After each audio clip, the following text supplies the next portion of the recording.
First of all, thanks, Minister, for coming in.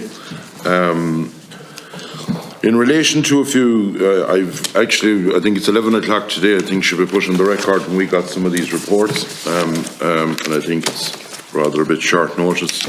We're trying to read through the different pieces. But in relation to the Irish rural links that you talk about, I think, and Chair, I'm proposing this, and I hope to be seconded, that we bring in Seamus, Mr. Boland, that wrote this report, but that we also bring in the participants that from the peat sector, because my understanding, and I think I made a few phone calls, as you're aware, just before the meeting started, that GMI were contacted. There's allegations made on the report there about non-cooperation and different things, which are fairly harsh stuff, and I think we need to get it checked out to see who's right or wrong. That this GMI are over the 4 larger operators that does peat in this country, that they replied back. They contacted Mr. Boland, is my understanding, where the IFA hadn't made any contact or weren't given contact. Then they were given contact, but the IFA was involved in people basically that use the peat, and people that use the peat don't be storing it in large quantities. And Kildare growers basically just gets enough in for themselves, so they wouldn't know the quantities that's involved. So I would hope that would be seconded. I second that report at this juncture. Minister, first of all, and your staff, thanks for coming in. I think that when we bring this down to the nub of the issue, while agriculture is involved in the sector, in part, it's down to planning and it's down to resolving the issue that way. I think that's where the problem is.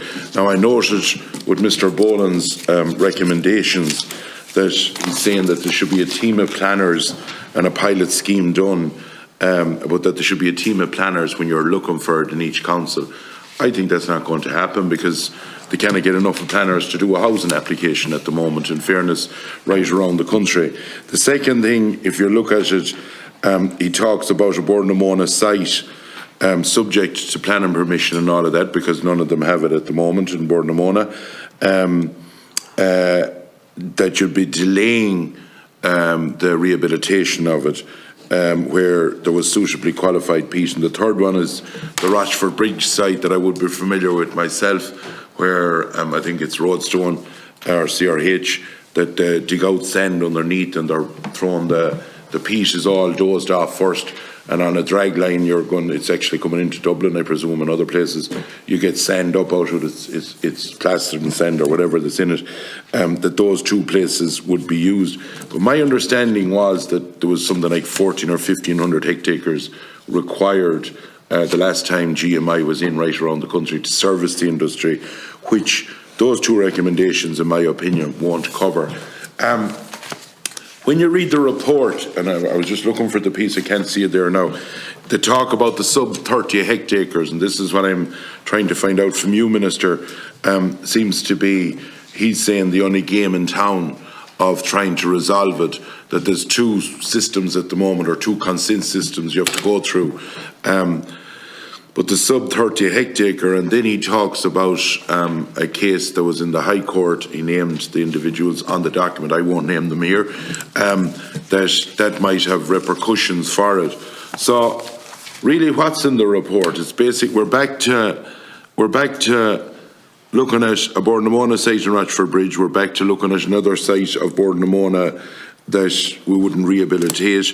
We're looking at a team of planners that should be put in place to help the applicants. But we're still looking at a doubt over the sub 30 hectare. And is there any new thing other than what I have said in that report? Thank you, Deputy Fitzmaurice. Look, I think, you know, as you've highlighted, it is an incredibly difficult place. I think the recommendations in the report are going to be, you know, we will examine those. It does need a cross-government approach to this. I'm just, I suppose, in response to some of the comments there, I don't know if I'd agree that it's harsh to say people didn't engage. My understanding is only 5 out of 90. I don't know. Yeah, but I know, but if he's saying that, he's saying it for a reason. I understand only 5 out of 90 people contacted or groups contacted responded to Mr. Boland's queries at the start. So in a way, again, we're always very much in the dark in this situation. We don't have full access to all the information. We don't always have full access to where stock is being, and for maybe absolute right reasons, because people are worried and maybe they are accessing it and, you know, they don't want to share that information.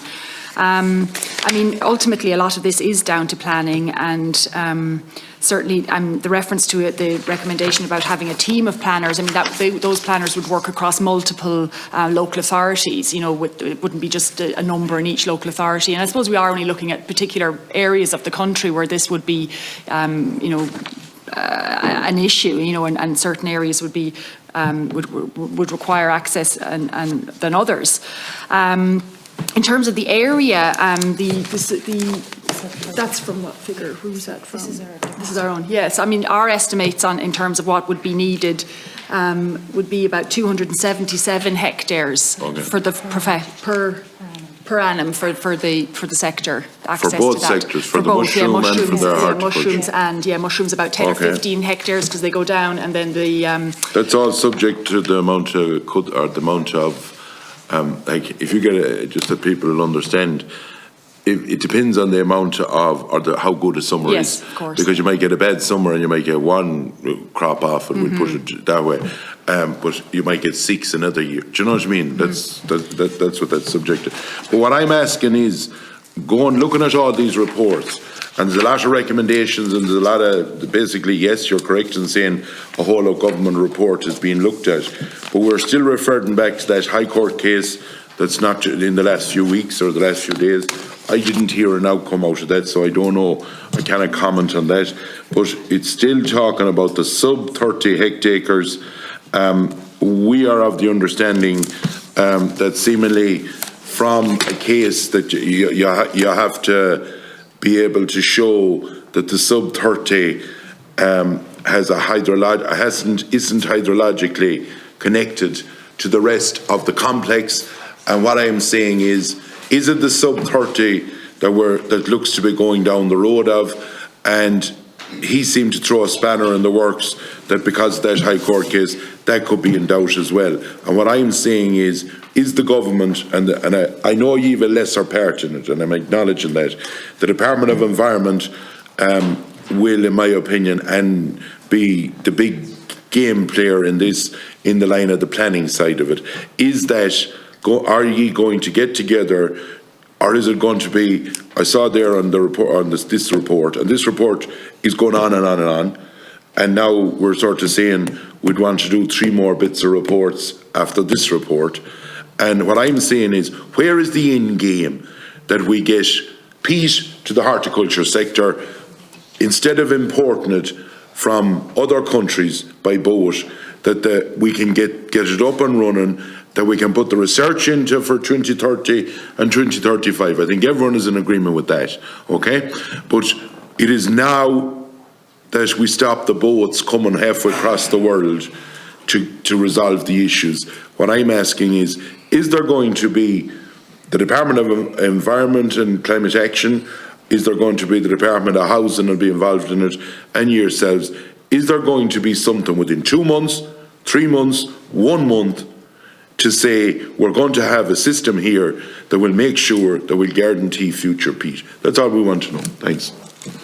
I think, look, again, I suppose ultimately it does come down to that that planning issue, and what we need is for extractors to engage with the process. I mean, there's a dual consent process there. It works effectively across other sectors. There's no reason why it can't work here. Yes, it's onerous. Yes, it's difficult. In all due respect, we'd have used it in bogs, right? In relocation bogs, but we got kicked above in Kildare, where the people that wanted to throw us out of the bog that we're in objected to us going to the next one. And if this starts happening, that that system under 30 hectares, and you do all the science or whatever. John Neenan was here, I think, from GMI, and in fairness, he said they had brought in some or put in some, and they got nowhere with it. And that's what I'm saying. We're looking for a roadmap. That's all we're looking for those people. Look, I accept the frustration here, but I mean, individuals are entitled to make a submission on particular things. That's the process we operate in. That's the democratic process under which we work. I mean, it was accepted that potentially the fastest route to compliance lay with those small-scale bogs, because that was potentially the easiest way to become compliant.